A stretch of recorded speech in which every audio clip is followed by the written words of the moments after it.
Ngupil, ngulas film. Ngomongin film bertema hantu, kalian generasi 90-an pasti tahu dengan film satu ini. Segmen Ngupil kali ini akan mengulas film Ghostbusters versi 2020. Buat kalian yang suka matiin lampu kalau tidur, tenang aja, film ini nggak bakal semenakutkan masa depan kalian kok. Ghostbusters 2020 ini tentu jelas berbeda dengan versi 1984 ataupun 1989 yang lalu diadaptasi menjadi film kartun. Nah, anak 90-an pasti paham, soalnya dulu suka ada di SCTV, di mana tokoh utamanya didominasi oleh laki-laki. Nah, kalau yang versi 2020 ini, para tokoh utamanya adalah perempuan-perempuan yang cantik kayak yang nonton. Tapi bohong. Dan ini adalah reboot dari dua sequel film sebelumnya. Udahlah, ngomong mulu kayak debat capres.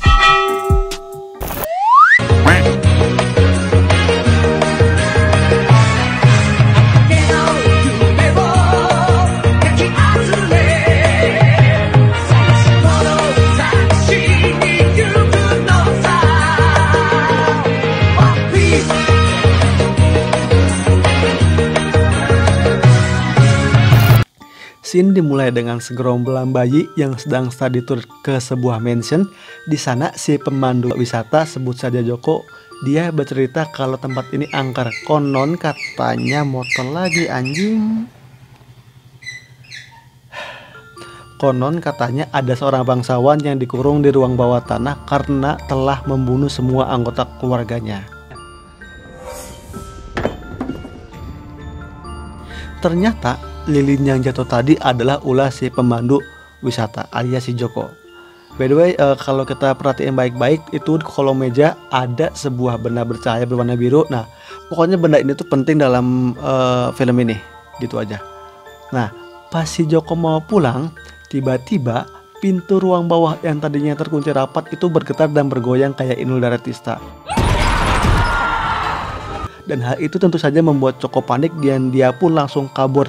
Namun gagal karena dia dianiaya oleh hantu penunggu ruang bawah tanah. Karena sebelumnya dia itu salah masuk ke ruang bawah tanah.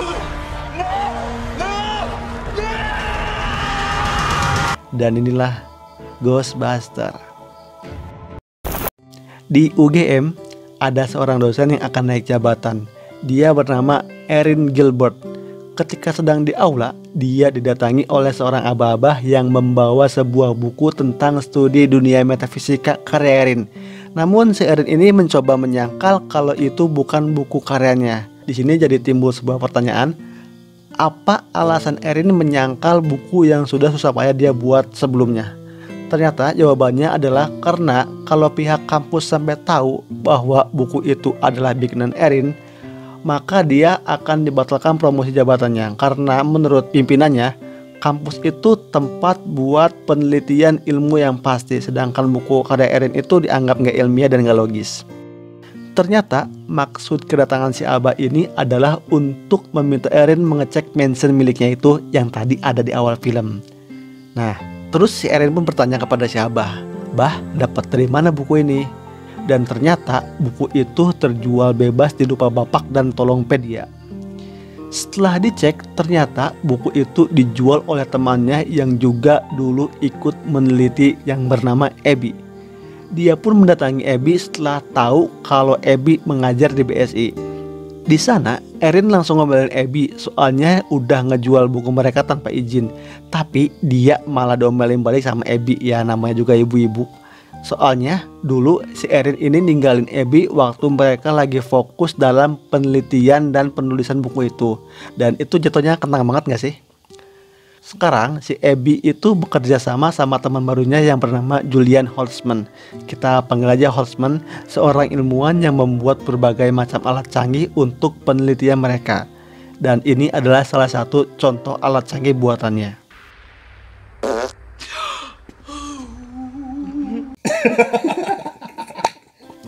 Lalu si Erin minta ke Abby buat narik peredaran semua bukunya. Soalnya tadi ada aba-aba yang nyariin dia buat minta tolong menyelidiki hantu di mansionnya.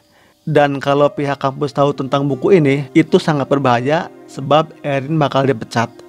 Si Abby pun menyetujui hal itu asalkan si Erin mau nganter dia ke mansion berhantu milik si Abah. Singkat cerita, ketiga ilmuwan wanita tersebut masuk ke mansion sambil merekam aktivitas mereka untuk bahan konten YouTube. Fix ini mah pemuja Edson. Lalu alat pendetek hantu ciptaan Holtzman mulai bekerja diiringi suara berisik di kuping mereka. Dan pintu ruang bawah tanah yang tadi terkunci itu tiba-tiba terbuka dan mengeluarkan cahaya. Lalu terdengarlah suara aneh lagi. Sesosok hantu pun muncul dan Erin mencoba buat mengajaknya ngobrol baik-baik sambil direkam sama Abby.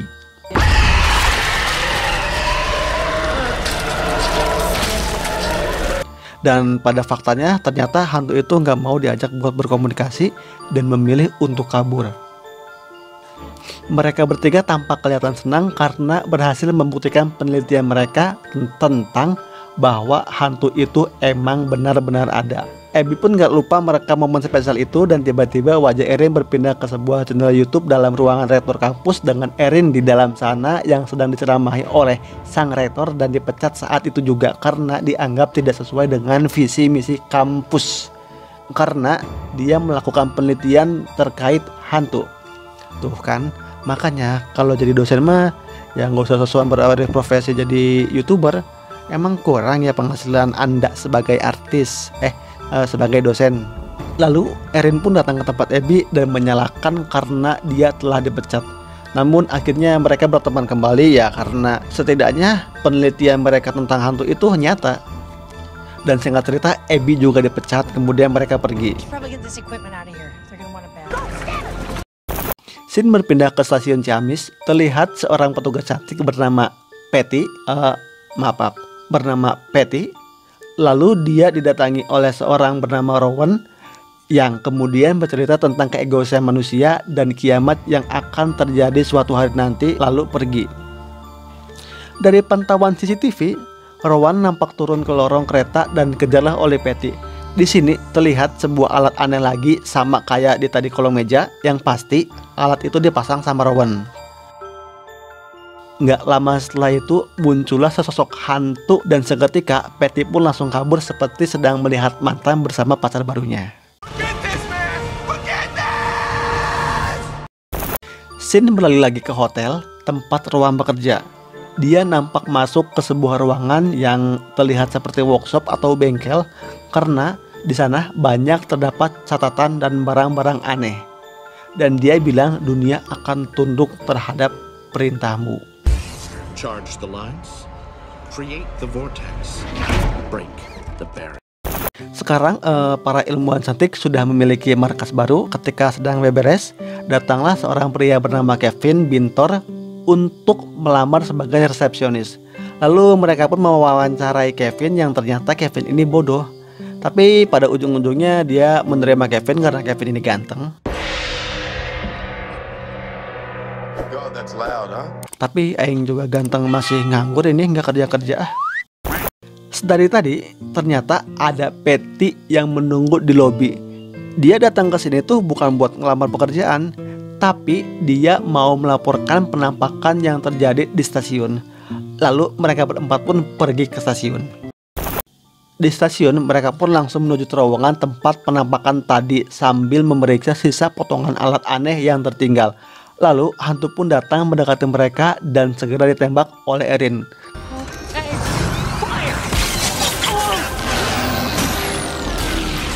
Karena tembakan senjata ciptaan Holtzman belum sempurna, hampir saja hantu itu lepas. Beruntung ada kereta yang sedang melintas dan menabrak hantu itu hingga bucat. Hantunya pun muncrat ditabrak kereta.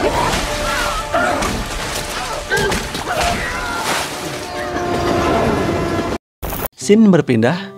Ketika sedang ngebalas komen haters di channel YouTube, ternyata Patty datang dan menawarkan diri untuk bergabung dengan mereka dengan membawa sebuah mobil jenazah untuk mobilisasi tim sekaligus sogokan biar dia diterima.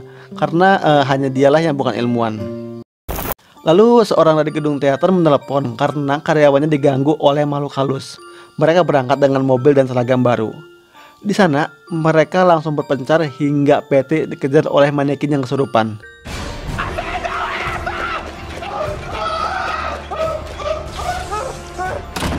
Ternyata itu adalah hantu naga. Ayo, Mereka pun mengejar hantu itu hingga ke aula konser musik. Semua orang awalnya menyangka kalau itu adalah bagian dari pertunjukan, hingga siluman naga mengejar sang vokalis dan nangkring di atas Patty. Setelah mendownload FF dan PUBG, mereka pun bisa menggunakan senjata itu dengan baik dan benar. Mereka mulai menembak hantu naga itu dan menyegelnya ke dalam sebuah termos khusus. Mereka sangat senang karena ini adalah hantu pertama yang berhasil mereka tangkap.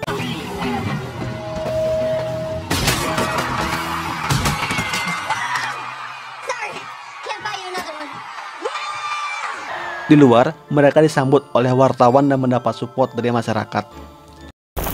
Singkat cerita, mereka didatangi oleh 2 agen lalu dibawa ke kantor wali kota.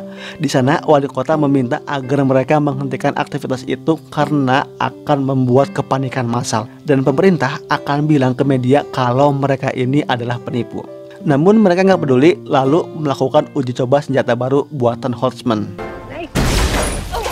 I remember getting too drunk with my best friends. I remember getting fucked up with my girlfriends. I remember drinking all nights on the weekends. I remember wishing this night wouldn't ever end. I remember teaching her to mini, but from beyond that's what's up. First date getting drunk, second date I fell in love. Merasa ada yang janggal, mereka pun melakukan analisis tentang beberapa tempat terjadinya penampakan dan ditemukanlah sebuah pola berbentuk X yang disebut ley line. Jadi ley line ini atau garis line adalah sebuah aliran energi spiritual yang melintasi bumi. Intinya mah lintasan atau jalur di mana energi gaib melintas. Gitu aja lah. Kemudian diketahui ternyata titik pusat dari ley line itu adalah sebuah hotel tempat di mana Rowan bekerja. Pertanyaannya, mengapa mereka kenal Rowan? Ya karena Patty pernah bertemu dia di stasiun pada saat hari terjadinya penampakan. Ternyata tujuan Rowan selama ini memasang alat aneh ialah untuk mengisi daya ley line agar terjadi pusaran dan membuka portal dimensi gaib. Dan fungsi utama dari alat itu adalah untuk meningkatkan aktivitas paranormal. Simpelnya sih buat memperbesar kekuatan gaib. Singkat cerita, mereka pun langsung bergegas menuju hotel tempat Rowan. Di ruang bawah tanah, ternyata Rowan membuat alat canggih dengan banyak hantu yang terkurung di sekelilingnya. Mesin itu dibuat agar para hantu bisa bebas dan mengganggu manusia. Ya, dan dia bisa balas dendam kepada orang-orang yang selalu meremehkan dan membuli dia. Kemudian Abby pun mencoba menyadarkan Rowan karena mereka berdua punya masa lalu yang sama. Ya, namun pada akhirnya Rowan tetap memilih untuk bunuh diri dengan mencolek mesin buatannya itu.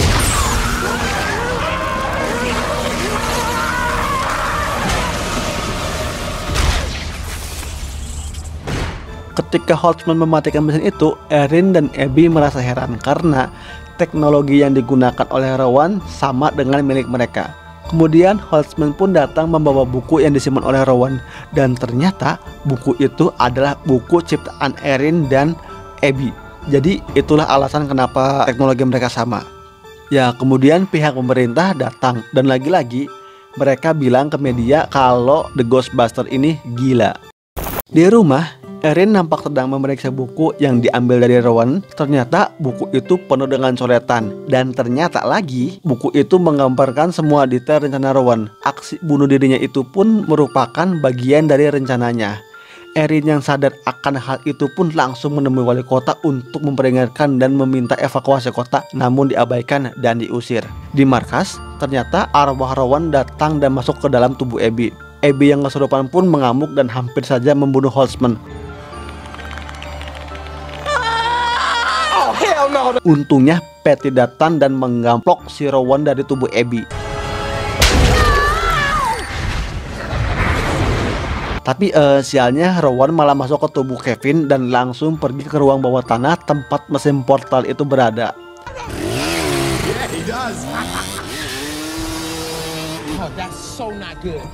Dia menghajar polisi yang berjaga dan lalu mengaktifkan mesin portalnya. Setelah mesin portal aktif, hantu-hantu pun terbebas lalu menghijau hitamkan langit dan menghantui kota.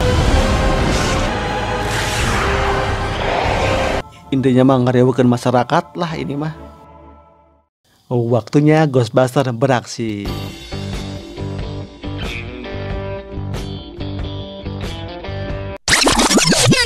Tapi sayang malah kena begal. Lalu mereka menuju pusat kota dan bertarung melawan hantu-hantu balon.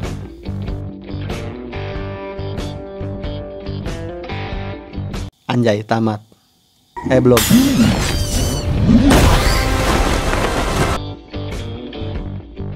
Di lain tempat, polisi dan tentara sudah mengepung Rowan yang ada di dalam tubuh Kevin. Namun mereka malah dikendalikan. Ghostbuster pun datang menolong mereka, namun harus berhadapan dulu dengan hantu anak buah Rowan. Kemudian Erin tertangkap tapi diselamatkan oleh Abby.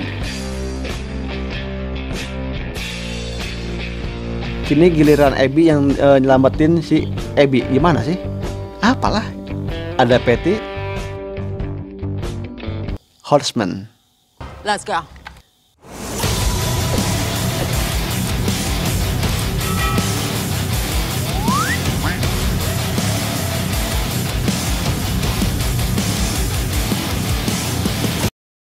Setelah serangan hantu agak mereda, mereka masuk ke dalam hotel dan bertemu Rowan yang lalu keluar dari tubuh Kevin untuk berubah wujud ke wujud lainnya. Dan berubah lagi. Mereka bersembunyi karena kini Rowan menjadi setinggi gedung dan tidak mungkin untuk menghadapinya. Jadi mereka harus mencari solusi yang efisien dan efektif buat memusnahkan semua hantu yang ada di kota, yaitu dengan menutup lubang portal. Ketika Rowan sedang sibuk, mereka pergi ke mulut portal dan berusaha menghancurkannya dengan menggabungkan senjata. Namun hal itu tidak cukup kuat. Akhirnya mereka meledakkan reaktor nuklir yang ada di dalam mobil mereka agar portal tertutup. Dan itu berhasil.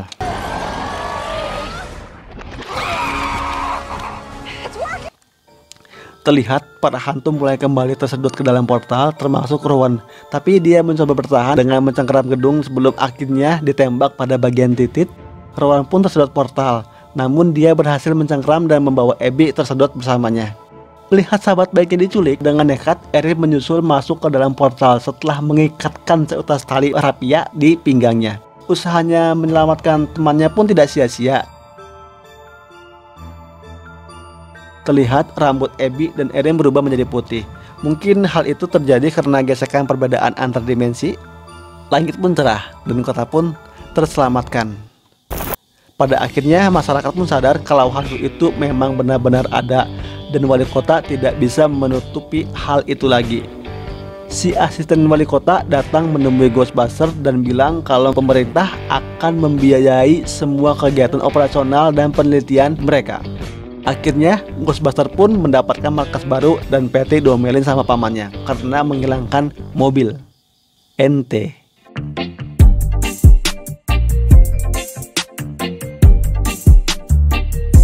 Jadi gimana filmnya? Hikmah yang aing dapat dari film ini adalah janganlah kamu bersekutu dengan makhluk halus, karena mereka yang halus belum tentu itu baik. Saya Krabi Patty mohon pamit. Dadah.